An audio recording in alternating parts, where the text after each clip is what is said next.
Good morning again. It's giving psychology away. I was moved during my sleep. Part of it was I was motivated to get up and take a shower. But if I do that, I'm going to give up the thought that occurred during the sleep. The motivation. Sometimes I like to think of it as the prompting of the Lord. Ideas come to me at sleep or as I'm going to sleep or when I'm waking up in particular. I used to practice psychology quite a bit and I had the terms down and I could discuss this stuff very freely that just rolled off my tongue because I was immersed in it all the time. And I had my books as well and I was practicing. I don't have any of that anymore. I had to give up some of the books. I just didn't have room. I must have given away tons of books, made donations, wrote those off. Some things I just threw out. And had to give up my organization because of the many losses I've had. We are going to get into that a little bit. The most important thing I want to get across to you is basically my philosophy and my approach to psychological health. We had the best psychology in the world for quite a while, until 1983. At that particular point, psychologists kind of gave up the fight. Psychologists lost track of what their skills were, what they could accomplish. They lost their scientific roots. It's a very tough discipline. There's a lot of classification required so that you can do proper research. I wish I could remember half of that stuff. It was quite a profound education. And of course, when you're going through it, you have no idea of the value of it until later, especially later when you're giving up parts of your life, your occupation. Now, I was forced out of my occupation. What took me out ultimately was health. My health failed under the stressors, the multiple stressors. I mean, it was overwhelming. I look back at it and I'm just kind of amazed that the guy went through it. I mean, when I look at myself from a distance and look at that, I think, good Lord, how overwhelming. And in our nation today, we've got problems because how overwhelming applies to the country as a whole. So what I've been motivated to do is to expound upon my theories of psychological health, wealth, well-being. Yes, I should properly write these and publish those, make a name for myself, make a few dollars. But the problem is I lack the home necessary. I lack the books that I've had. I lack the organization that I once had. I lack the environment and the support so I can accomplish that. So rather than keep these things to myself and pass away knowing what I do know, I'm going to lay it out here as best I can for you. If you want mental health, I hope you'll turn into this show. I hope you'll subscribe to it. I hope you'll share it. And I would really like to see it take off. I'd like to see some really high numbers of viewership. I really want to see some high numbers of Bible sales. So when I had an individual in front of me and their life was fairly disorganized, fairly confused, and they were faltering. They just weren't doing well. The rubber was not meeting the road. I approached things from a developmental kind of approach. In other words, I did my best to look at a man as maturing, as growing, and this is a moving kind of target, if you will. This is not a static, design. This is a moving thing that's dynamic and changing. The most important thing I discovered, this is going to probably shock you because it's so simple. Well, I have to make it simple for you because I want you to be effective. I want my tips, my ideas, I want them to be effective because I want you to power up, because this country is not going to save itself. This country has already been stolen. It's already been destroyed. We are not America anymore. We are not the states we once were anymore. We've been invaded by a series of parasites. These are bad people that have invaded America. And about the most wicked people you're going to find are going to be in Hollywood, which now has come to be called Trannywood. You will find that they worship Baphomet, androgyny, and confusion. And they do their best to screw things up so that you won't know anything. But if you look carefully at those actors and actresses, you're going to find there's a lot of transgendered among them, especially your starlets, especially the women, the ones you've made into sex objects in particular. Turns out they're men. And I feel sorry for the women because they look at these creatures, if you will, and low-fat bodies, and they're like, and these poor women are like, my God, how do I lose that much weight? How do I get down that far? Well, you can't do it. You weren't designed to be healthy at that body weight. The body chemistry for a woman is much more difficult to maintain. It's more of a balancing act than that for a man. There's more to it. And as a result, you've got to have a better environment. You have to have better protection. You probably even have to have better food.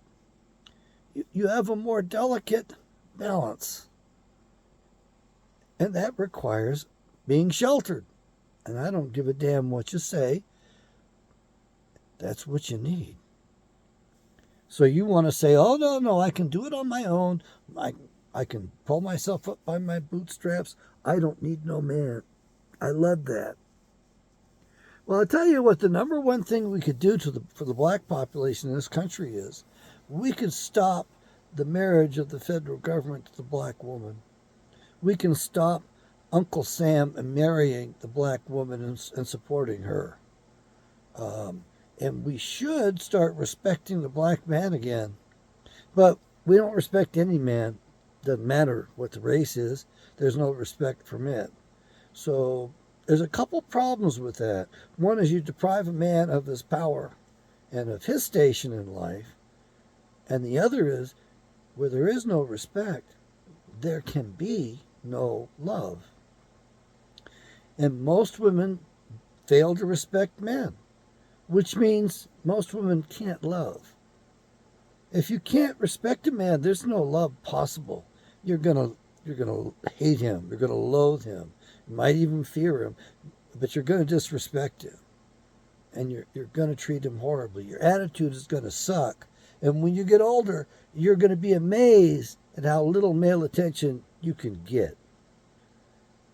It's gonna be so bad. It's like you're gonna be going from riches to poverty, because men aren't gonna give you any attention.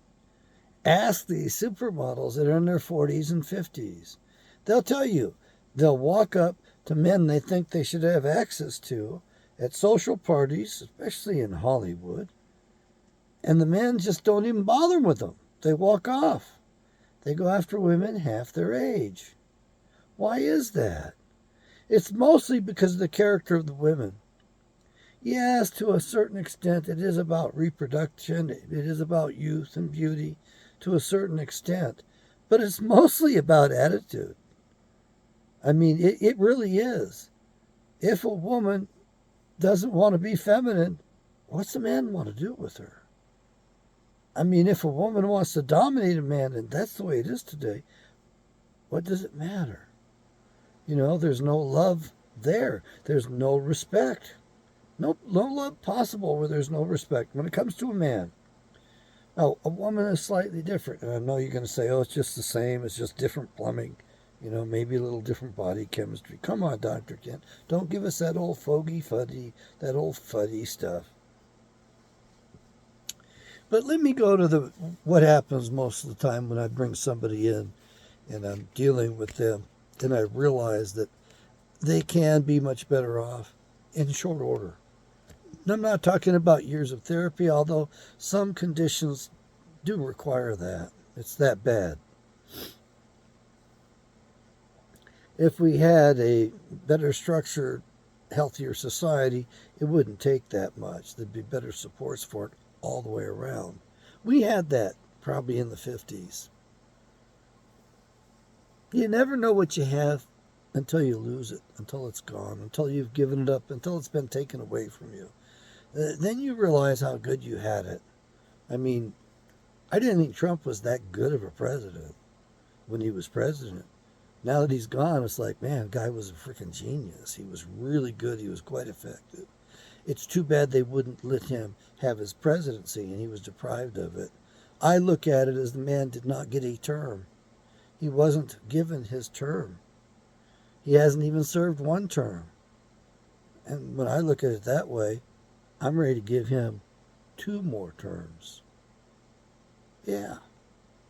And there's a reason for that. I think it'll take that much to save the country and turn this country around. Can he do it? Yes. Will he do it? That's the question. Why? Because he's an Israel firster. Anybody who's an Israel firster is no good. And most all your Congress are Israel firsters. Most all your people that go to your churches are Israel firsters. Why? Because they've been brainwashed. They've been taken over from within. But let's get back to it. If you come into my office and you sit down, and the generic advice, that's what this is going to be basically, if you want to make progress, then you look at your life as a developmental problem. You have overdeveloped some skills and underdeveloped other skills. So there's an imbalance. And so you need to grow up. You need to correct the imbalance. So you need to engage upon a life of growth, upon a life in which you actually go after your weak areas, in which you actually face your fears. That's probably the one thing America could do today that would take care of everything, is everyone had developed an attitude. And that attitude is one of, I'm going to face my fears. You see, when I let my fears stymie me, and I do let that happen, then I fail to do things. But when I just walk in and don't even plan things and just go ahead, face the music, go ahead and confront these people that aren't giving me what I need, aren't doing what I want, some amazing things happen. Very amazing things. Usually things unfold in a good way rather rapidly. And so there's a reward there, and that's a good thing. But if you've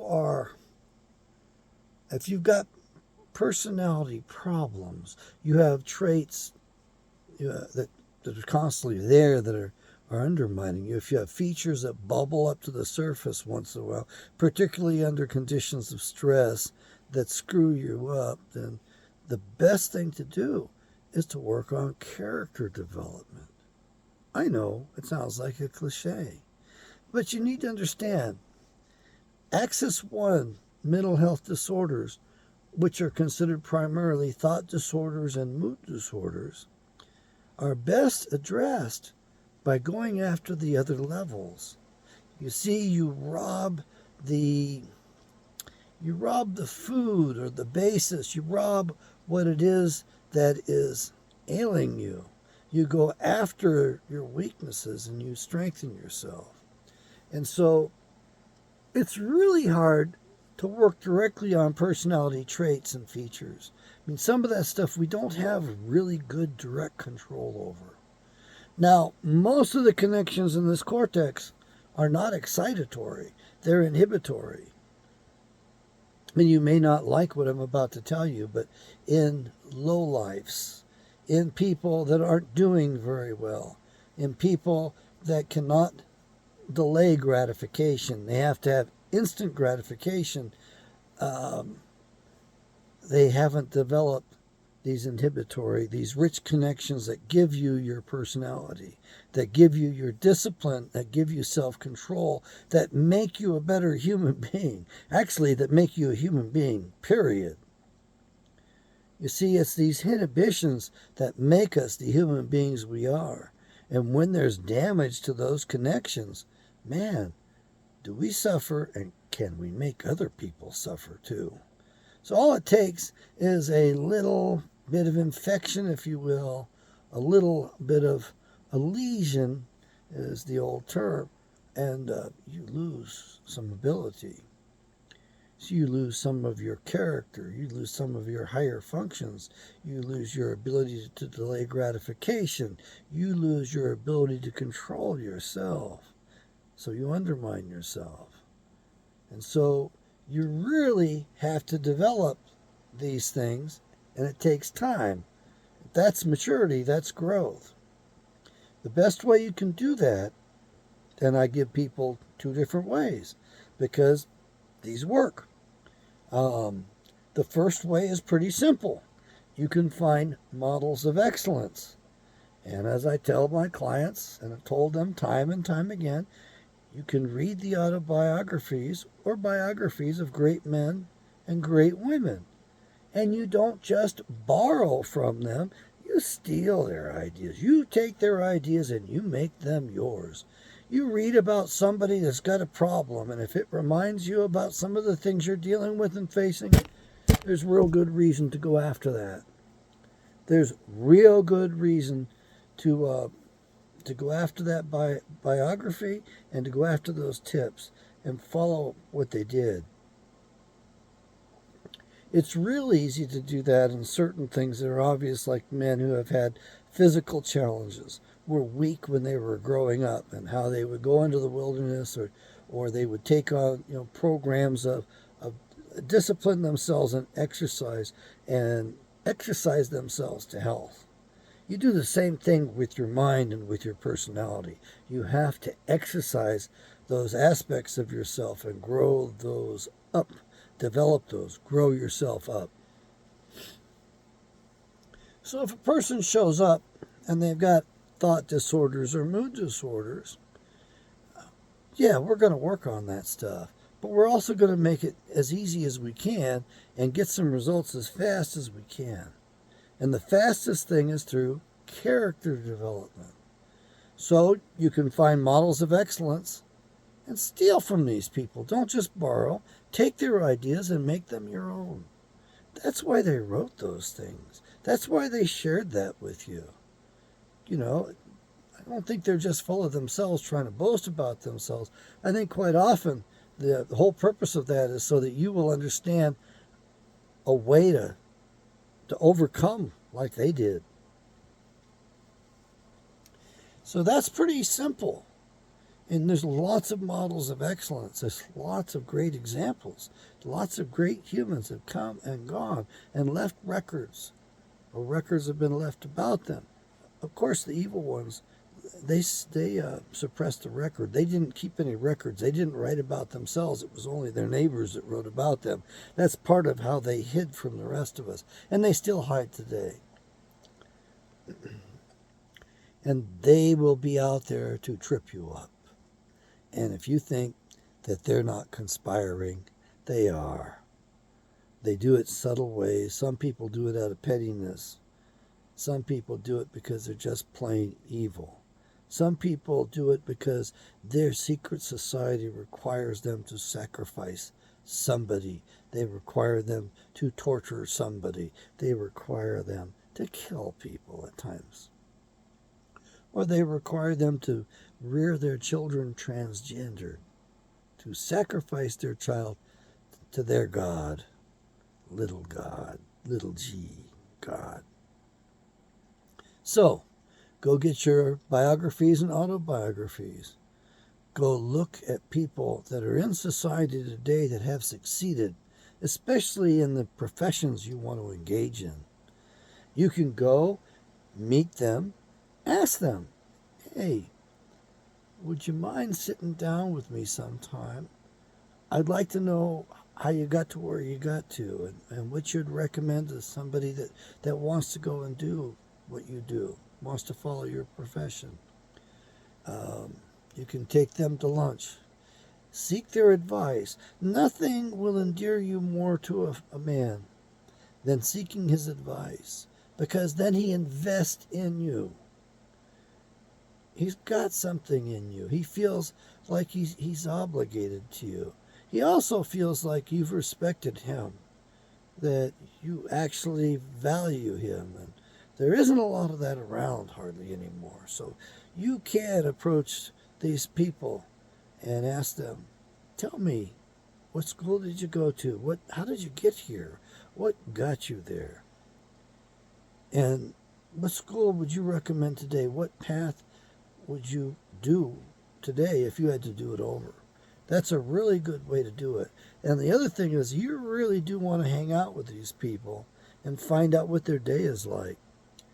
How do they go through their day? How do they practice their profession?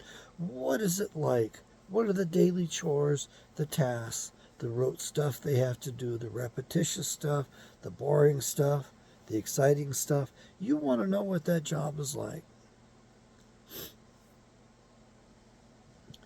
So you've got your models of excellence.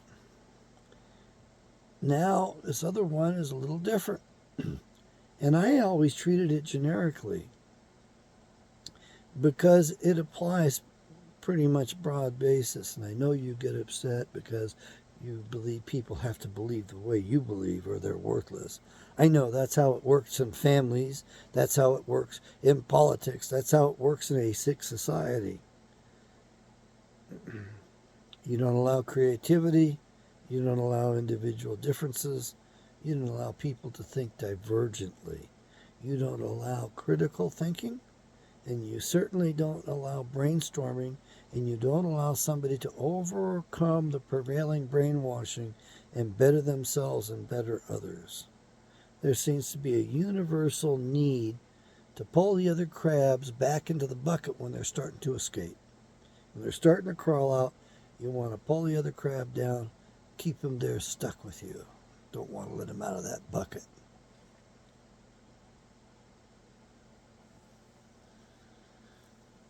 Especially true for women. They do that to each other quite a bit. If you think that men compete and women don't, wow. We men compete on a couple of levels. We compete on power. And mostly we compete upon our wallet, what we earn, what we have. And of course, we are valued according to those things by most women. Can the guy provide for me? Can he give me safety and security? Is he a breadwinner? Is he a hard worker? Is he disciplined? Does he have power and respect? Can I get that?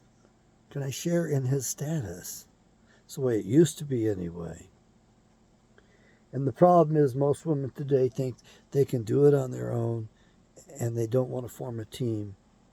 They don't want to support a man. They don't want to respect a man. They want a man to support them in their professional endeavors. And when I see that, it's like, I'm not interested. I had a very good-looking young woman recently.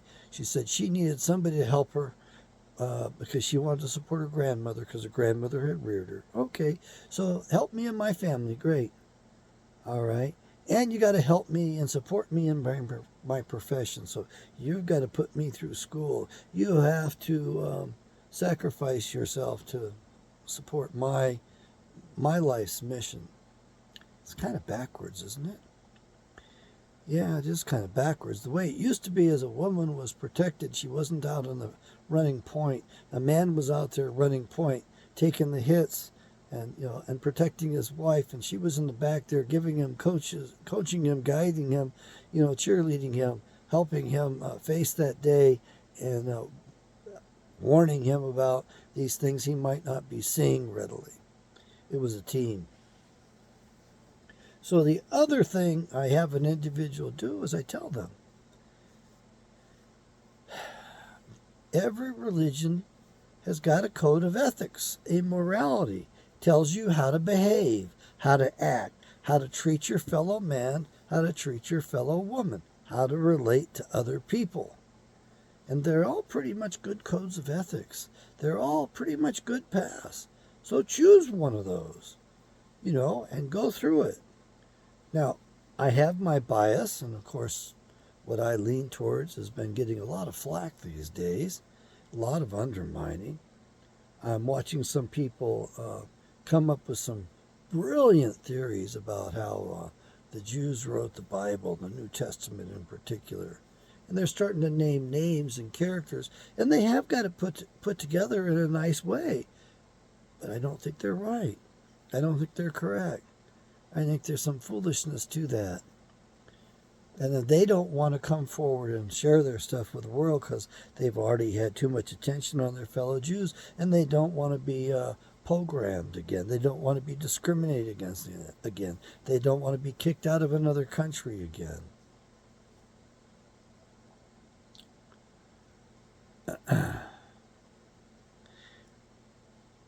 We need to value character building.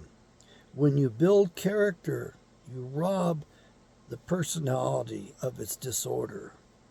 You shore up a person developmentally. They grow in those areas they're weak in. They realize there's an imbalance, and they address the imbalance, and they bring themselves up rather quickly. And so that's how you can do that on your own. Well, I mean, if you become a Muslim and look at the serious parts of the faith, they do have ways of treating each other. Some of it is a little differently than what I like, okay. But it works nevertheless, especially in their own culture, in their own countries. It works really good. And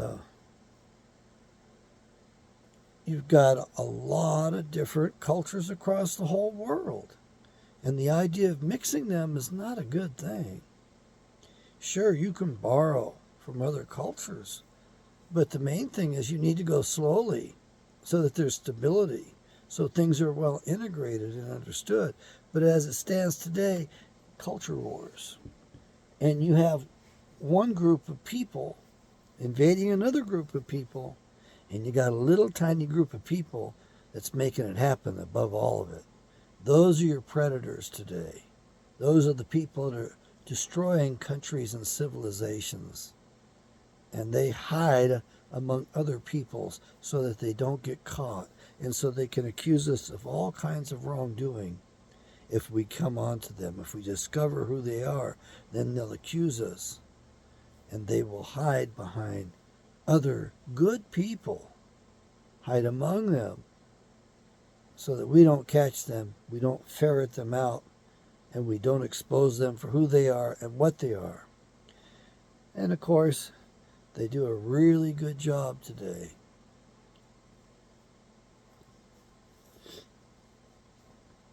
I look at things developmentally.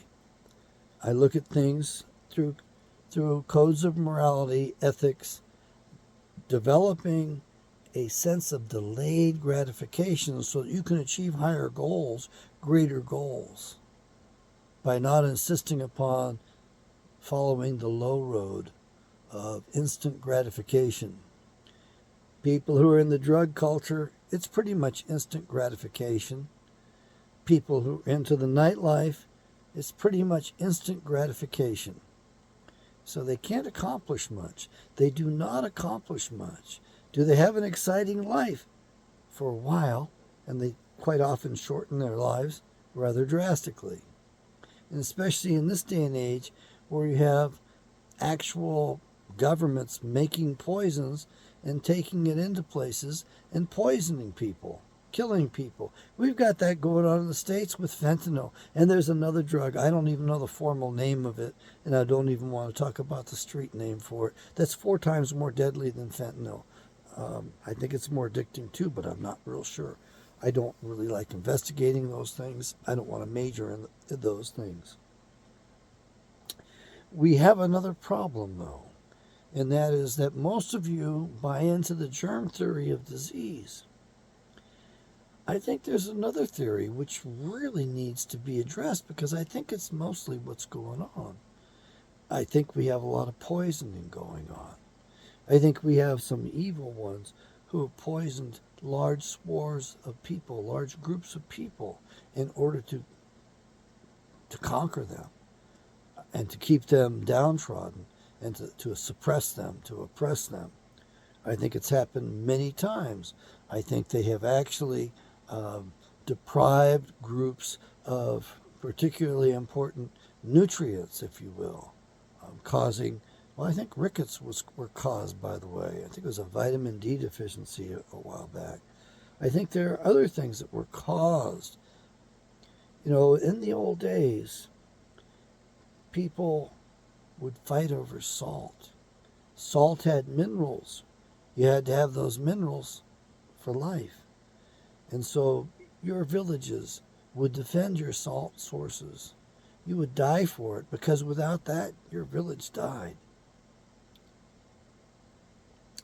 And salt actually became the basis for a salary. Men were paid in salt. Are you worth your salt? Are you worth your salary? Today in our society, we have systematic poisoning going on, some of it quite surreptitiously. There's between 100,000 and 300,000 chemical compounds that are brand new, the toxicity of which has not been tested. And we are subject to that. And our FDA does not protect us. It protects our keepers.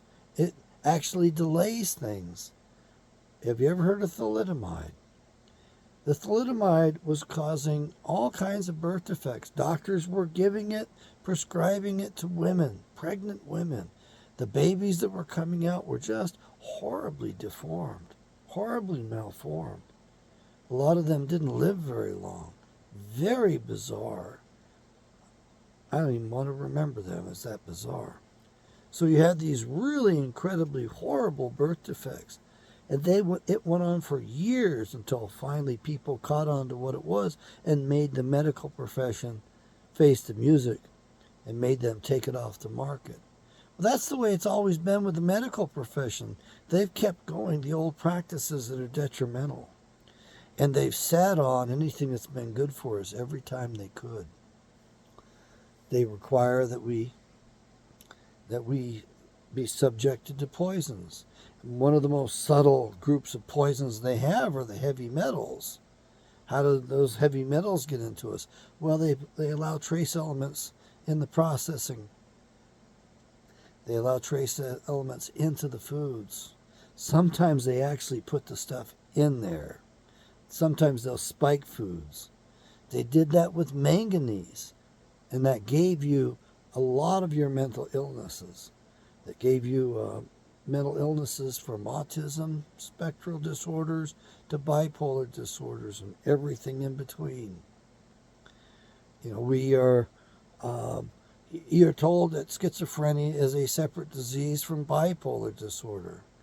And in my book, when I practice, I could see that one was episodic, had a periodicity to it, and the other one occurred rather consistently. There wasn't much led up to it. The difference was time. That was one of the major differences. Turns out that you could use similar approaches on both, although one was much harder and much more difficult to overcome, more complicated.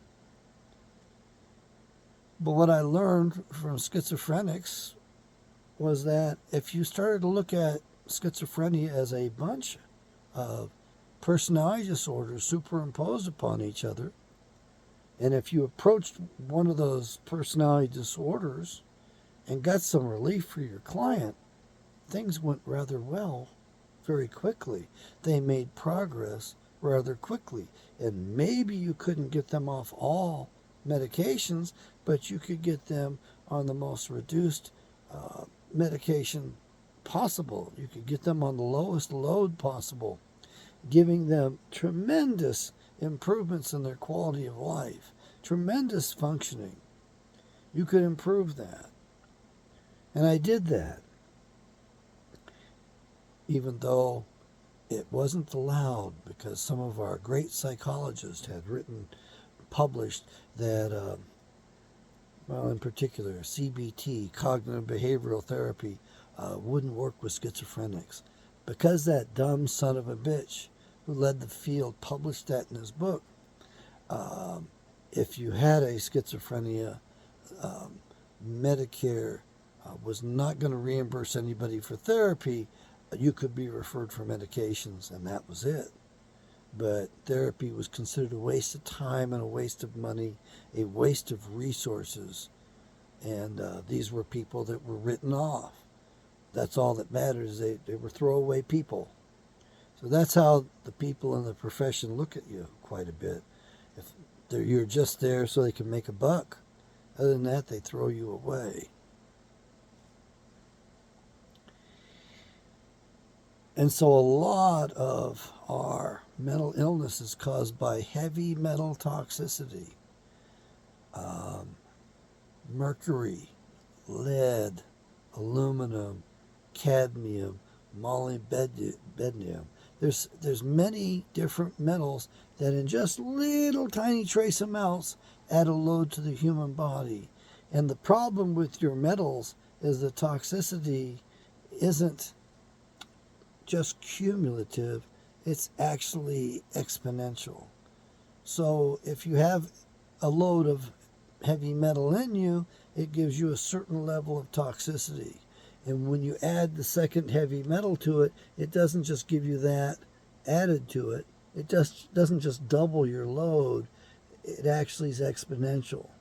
So instead of, let's say, 10 to the 1 power, so you have a load of 10, it is 10 to the second power. So you have it's 100 times more lethal, more detrimental than one is by itself. And when you add the third heavy metal, it's 10 cubed, 10 to the third power, which is 1,000 times the load. So as you add each metal to this person, they get sicker and more impaired. So a lot of what you're seeing in society, this dysfunction, is because of the heavy metal load. And in case you're wondering, a lot of that is done on purpose. It used to be strictly the metallurgists were doing that stuff. And so there were some people behind the metallurgy that were controlling that and kept that knowledge to themselves as far as the poisoning goes. And apparently there's an old group on the planet that majored in poisons, and it was a female kind of cult that did that. Oh, I can't think of the fellow's name who did the research on that, but it does appear to hold true that men of power would turn to these women that had specialized in poisons. And by the way, eventually that became the basis for your medications. They're nothing but they function on principles of toxicity and disabling. And if they don't poison you mildly and compromise part of your body to give you a therapeutic result, if they don't shorten your life and diminish your organ functions, then it's not considered a medicine. And your insurance company will not pay for it because they want you under the gun. They want you on their poisons. They want to shorten your life. This is why you no longer have a 120-year lifespan, as was indicated in the Bible in the book of Genesis long ago. And a lot of people used to live over 900 years. Over 600 years was very common in the beginning of this earth age. Can we do it again? Maybe, if we didn't have so much toxicity and so much poisoning, so much purposeful undermining of peoples by their governments, by their education, by their religion. Those are the three beasts, the three demons, the three frogs that came out of the dragon's mouth. The interesting thing about the Bible is maybe it was a giant conspiracy coded up and written and given to us to dominate us and control us. But the crazy thing is that it still works. It still reveals who the bad guys are. It still reveals the evil ones. It's amazing how that works. So those little group of Jews who claim that their fellow Jews wrote the Bible, it can be used against them.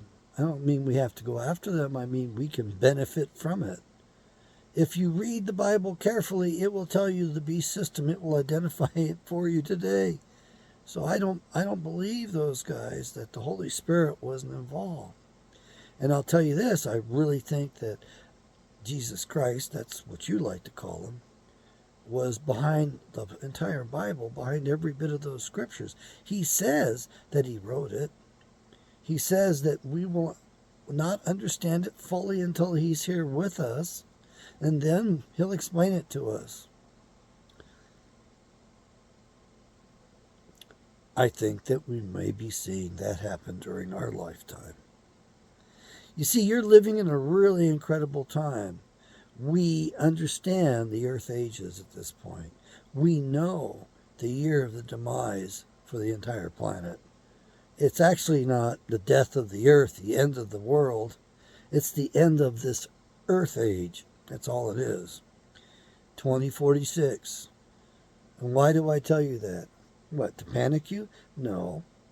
No, I'm telling you that so you can get ready for it. Because a lot of you people, some of you are going to have to survive it. You have to carry on for the rest of us. And there won't be a lot of survivors. There will be anywhere between 10 to 50% of us left to this next transition. The problem is the evil ones, the wicked ones know about this coming transition, and they've foisted off a hoax on you, and that is the hoax of global warming. Carbon-based, man-caused, man-made global warming. No such thing. No such thing at all. It's a closed system. Yes, we can heat up our house. Yes, we can cool our house off. Yes, we can seed the clouds and cause it to rain, and we can cause the weather to cool off, but at a price of another part of the closed system. So it balances itself out. 2046 is the year. Now that you have that, there's a year of the return of, I call him Yeshua, the Messiah. And if you look below, you'll see a link. And if you take that link, it'll take you to a page, and there's a drop-down menu box. There's 5 different formats of the latest and greatest and best Bible on the planet. Please buy one of those. Give one of those to somebody. Buy 2 of them. Get one for yourself. Get one for somebody else. Or get 2 for yourself. Get a smaller one to carry in your car. And maybe a big one to put beside your bed or on your coffee table.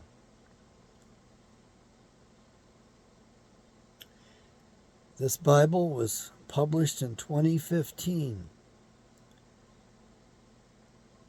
That's pretty new. That's pretty recent.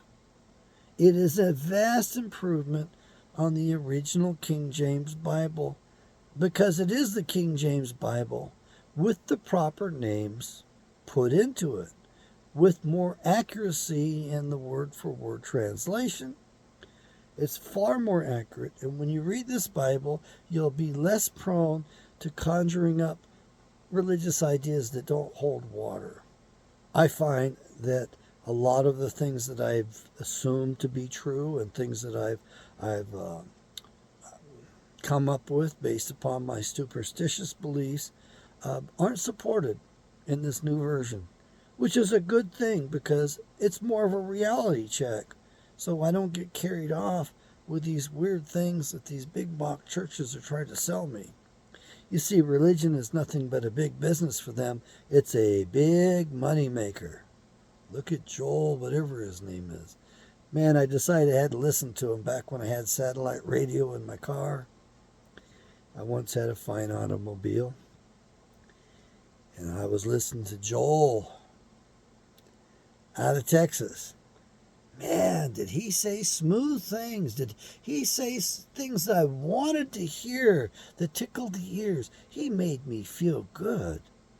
It was like oral, audible heroin. It's like drugs. It took away all my pain. His platitudes. He was so full of platitudes. He was such a politician, such a smooth talker, and such a liar and a thief. Oh, and he's got to have what? I like the color of his Ferrari, by the way. That's what he drives to church service in. He drives a nice Ferrari. Who knows what that car costs? I think it's a gray color. So, I mean, it was downplayed. It fit the pastor. You know, it wasn't bright yellow, yank my driver's license yellow, or red, like waving a red flag in front of a bull, ticket my ass. Red. It wasn't one of these real overstimulating, overpowering colors. It was a nice corporate gray steel, subdued color, fitting for a preacher. Look at the size of that church. Look at the size of that guy's wallet. Look at the influence he has. How many tens of thousands of people get together in that big box church and worship his ass every Sunday?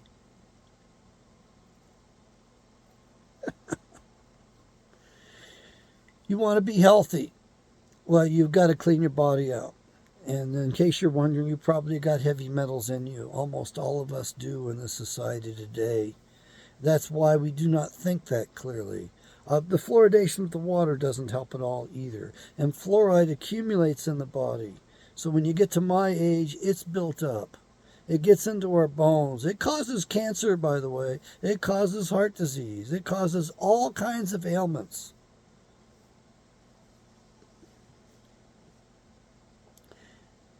And they spike your food with it on purpose. Wow.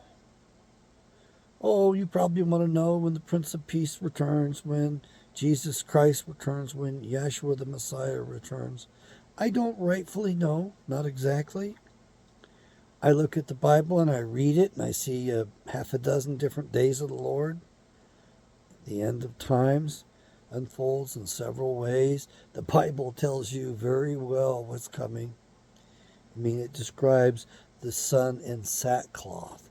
What does that mean?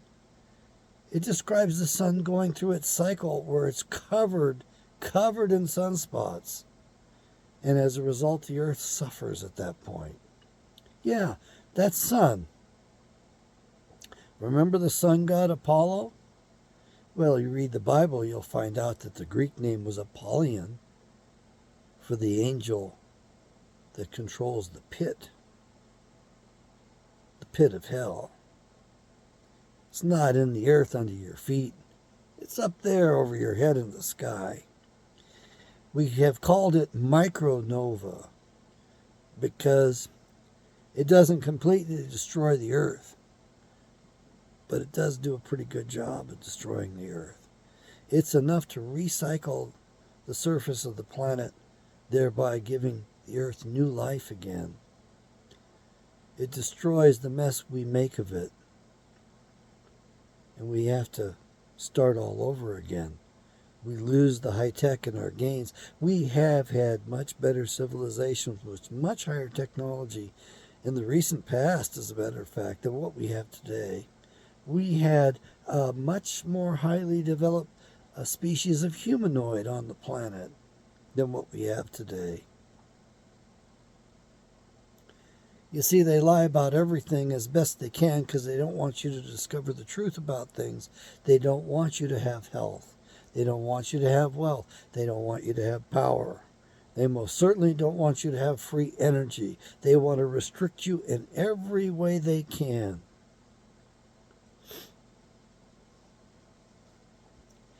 And you do a good job playing right into their hands. Yes, you do. You do a really good job. And so you will go and you will buy your processed food. You will buy your fake breast milk infant formula, soy formula. You will buy your cereals. You will buy your processed meat and your processed cheese, and you will consume the poisons in trace amounts right along with the food. And it will accumulate in your body. It will wear on your organs. It'll be a bunch of dross mucking up your body. And they get away with that. They poison your air. They spray you like cockroaches, like the insects you've become. And they want you to eat insects now. They really want you to physically, DNA, material-wise, become insects. So they're feeding it to us as fast as they can. And that protein from those insects is really bad for our bodies. It ain't good at all. We can't do much with it. It causes problems.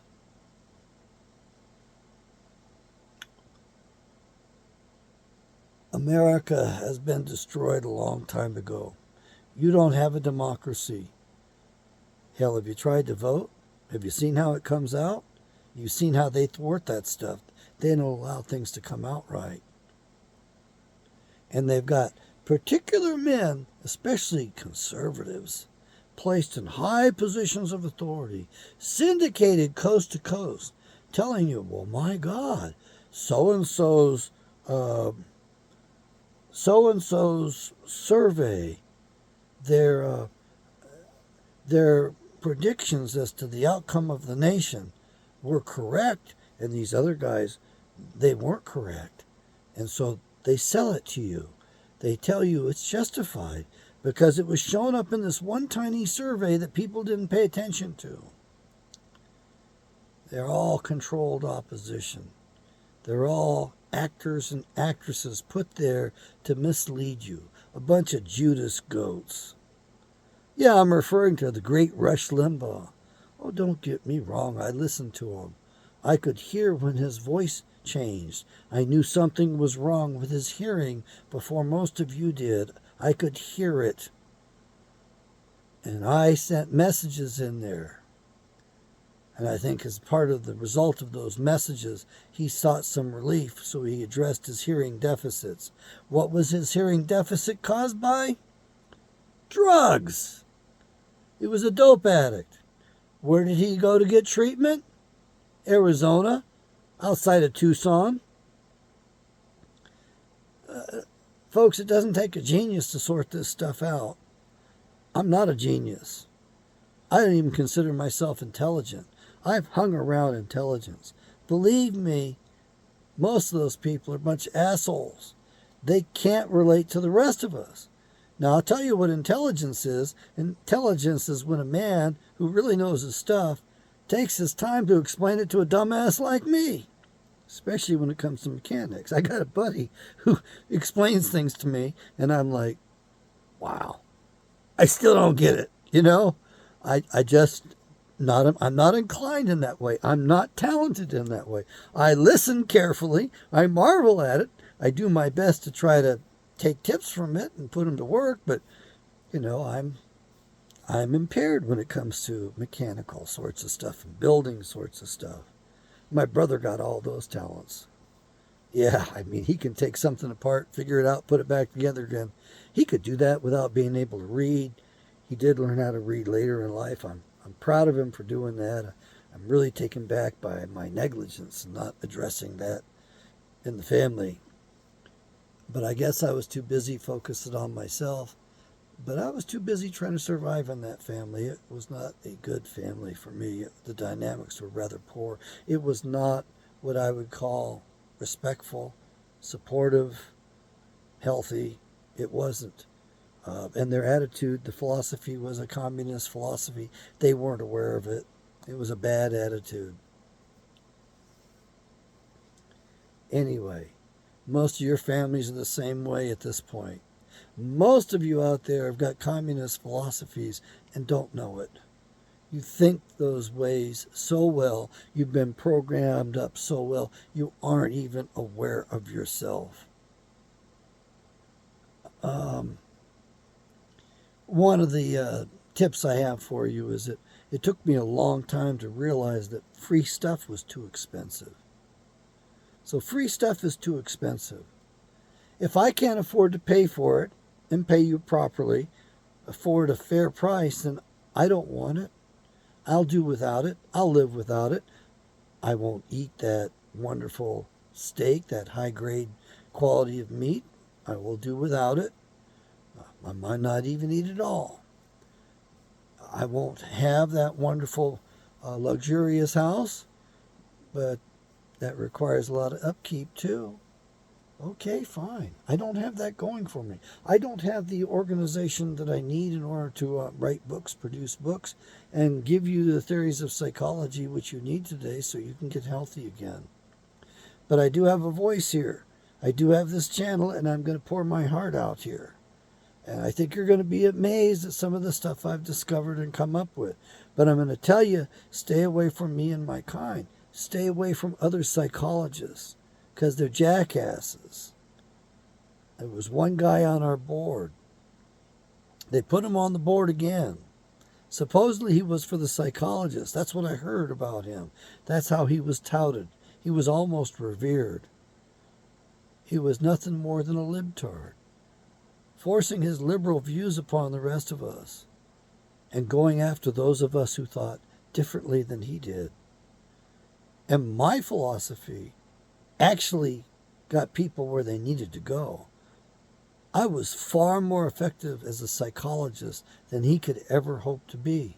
He knew it. He recognized it. He even said so before the board. He didn't say it quite like I said it right now, because he wasn't going to bite the bullet and admit he was a dumbass.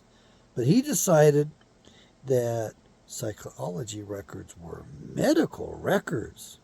He wanted to elevate himself to the status of a medical doctor. Why? Because he was a psychological tyrant. He was a dictator, a wolf in sheep's clothing. And he was undermining people, making them dependent as he could. And he had no skills as a psychologist. He didn't know how to make somebody independent of himself. He had to make them dependent upon himself. And when he couldn't treat somebody, he referred them for psychiatric medications. He even wanted to refer me for psychiatric medications and said so in the board. That's because they regard anybody who's been through the system as throwaway people, disposable. They look down on everybody else. They don't understand the average man and woman and the difficulties they have. They don't even understand psychology anymore. They don't understand the basic tools that psychologists have with which to be effective. They've forgotten their roots. You see, psychological records used to be kept separately, so you had more privacy. But no, they had to reduce it to medical records and make it the same thing. And they had to fold us into the medical profession. So psychologists like him were nothing more than baby psychiatrists. They would refer somebody for medications, thinking that, oh, that's the extent of their professionalism. They made a good referral, and this person is going to be treated. And they weren't being treated. They were being chemically straitjacketed. And they know that. They know they're causing damage. They don't care about you. What they care about is their power. They don't care about me. They don't care about conservatives. They don't care about people that actually have got skills that help other people. I mean, what's he going to do when he has a family member who's truly sick, truly mentally ill, that he can't touch, he can't reach? He's going to turn over to me and beg me to take care of his family member. I'm sorry, folks. No more coexistence. You see where coexistence has gotten us? And this little minority, this little perverted minority, is dictating to the rest of us. And now they're telling us that we have to mutilate our children, that we have to mutilate them with chemicals and with surgeries. Because the children have fantasies. They're exploring their lives. They're discovering life, discovering who they are. They're developing. They have imaginations. They have creative imaginations. So your daughter comes to you and says, "Oh, I want to be a mouse. I'm a mouse." So you're going to give her surgery so she can have mouse characteristics? I know that's an extreme example, but I mean, little boys and little girls quite often imagine being the other gender. It's sort of role playing. It's sort of exploration. It's done in innocence. Can they no longer have a safe space? Can they no longer have their innocence? Do we adults have to interfere? Listen to these stupid bastards tell us that we have to listen to the children and we have to give them the sex change that they're imagining at the moment. We have to cater to that. And look at these mature children. This one man, young man, who's become a eunuch. That's what he is. And he's in public at age 17. He's still not of age. He's still a child. And he's testifying. He's telling you it was a mistake. And he can't take it back. They cut his penis off. They've given him all kinds of chemical treatments, chemical castration. He still has the thick, muscular body of a man, the upper body strength. But yet here he is. He has to be Chloe today. I don't know his last name. And I'm almost afraid to tell you too much of the truth because you're not ready for it. Because you're irresponsible. You listen to irresponsible bullshit. You listen to tyrants. You listen to people who worship Baphomet telling you you have to sacrifice your child, basically, for their comfort. So you have to create an androgynous child.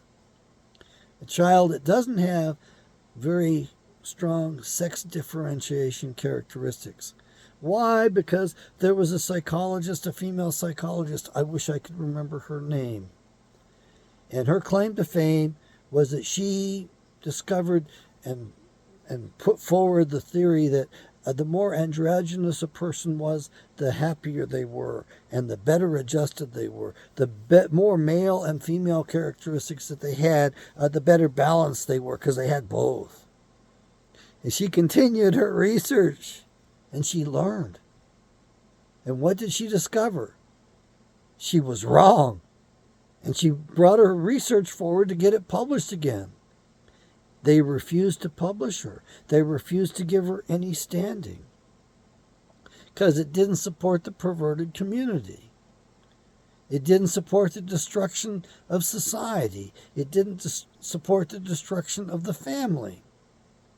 It didn't support the subjugation of Americans. And so here she was advanced in her knowledge, discovered that her initial assertion was not correct at all. And she complained to my mentor that she couldn't get published anymore. They wouldn't publish her. What she found out was the greater the sex differentiation characteristics, the more masculine characteristics a man had, the happier he was. It's true in my case. Okay, I've got small feet. I got small hands. And I'd like to have bigger feet just for comfort, to have a better foundation, because these little feet get painful on me. Hard to get shoe sizes that small.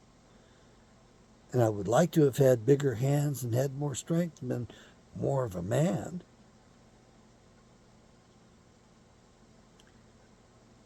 Good hands for several purposes.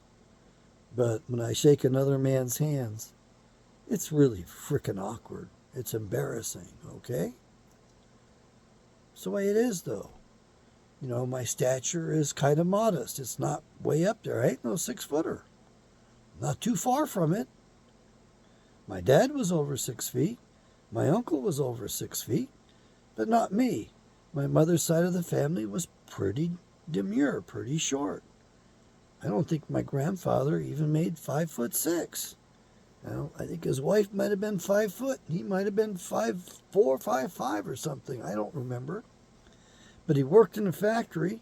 He had bigger hands than I had. He had more strength than I had when he was at his peak, I'm sure. He worked in a factory long, hard hours, come home with shoe glue, boot glue all over his hands. He was a hard-working man. And he was very talented when it came to building and handiwork. He understood tools. He understood a lot of stuff. I loved my grandfather. So I'm maternal grandfather, and he loved me. He was the only one that checked out with me on his way out to the next world. Yeah, he showed up at the foot of my bed laughing his ass off at me, telling me how happy he was because he was going to go see his wife. And I think more importantly than that, or at least he was making the point and taking a dig, I was wrong. I had been wrong, and he was right. And of course, I sat there looking up at the foot of my bed, and I had to agree with him because he was right. I was wrong. I didn't want him going up to Alaska because he was so depressed and such a miserable heap, so emotional. I didn't think it was good for my parents to have him up there. I was wrong. He got up there and he came to life. My dad couldn't get any rest. He had my dad working just way too hard. My grandfather had to do things, and it was compulsive. And if there was a draft in a door, by God, we're going to rehang that door. It was going to be done right. He knew what he was doing. He had all of those skills, all of that knowledge. And he had been making plans. The three of them, my father, my mother, and he, were going to take a Caribbean cruise. Oh, I wish they had been able to do that cruise. I'm sure it would have been just wonderful for the three of them. So he was making plans when he was taken in his sleep. And he stopped by to see me on the way out, which meant a lot to me. For one, it indicated to me clearly that he had made it, that he had earned the reward coming in the next life. Yeah, he stopped by and visited me. That was the evidence of it. He was granted the right to travel wherever he wanted. And he shows up at the foot of my bed thousands of miles away in San Diego. I was in graduate school. He was on Wasilla, Alaska.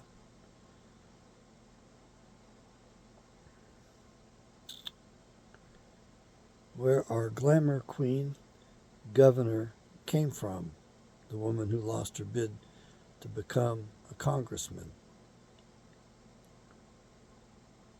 It's sad that they structured that election the way they did so that she would lose. I think the people really wanted her to represent them. Besides that, she would have given, was it Kristen Sinema a run for her money. She was much more glamorous than that bisexual lesbian down there.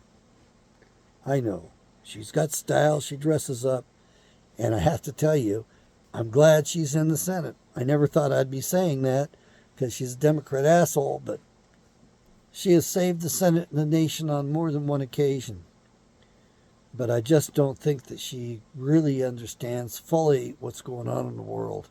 And she's on the wrong side anyway. She doesn't understand the destruction of America. She doesn't understand the original structure and foundations of America. So, Kristen Sinema, if you're out there, and if you hear this, yeah, you want to make your mark? You want to be remembered for the rest of your life? Save America. Join me. Help me save America. Return the Senate to the Senate structure that our founders gave us. Yes, you will be giving up your seat ultimately. But you have to do that anyway. You can't keep it forever. You're not leaving this world with that seat. Wouldn't you like to go down in history for having helped restored our nation to its original foundation, its original roots, the original structure? A constitutional Senate whereby the state governments are represented once again, so that you have a republic, a true republic. When the states no longer are represented, you lost your republic. Miss Cinema, that was before you were born. You realize what history you could make if you actually stood up and told the senators, our state governments are no longer represented. They're the ones that authorize the central government. They're the signatories to the Constitution. We need to restore our republic. You could save your nation, save our nation. You would go down in history as one of the greatest stateswomen of all time. It almost makes me want to cry thinking about it. Yeah. All right, I'm way over time, way beyond normal. I hope it was worth it. Any of you know Kristen Cinema out there, get this video over to her. I'm willing even to talk to her to save this nation. I mean, I'll tell her what the Bible really says and what she's really up against and who she's dealing with. She's not going to like it because she's part and parcel of that undermining of America. Would she embrace the greater good? Would she give up her seat to save her nation? To restore the structure our founders gave us? Because that's what it's going to take. May Yahweh bless. Make America good again.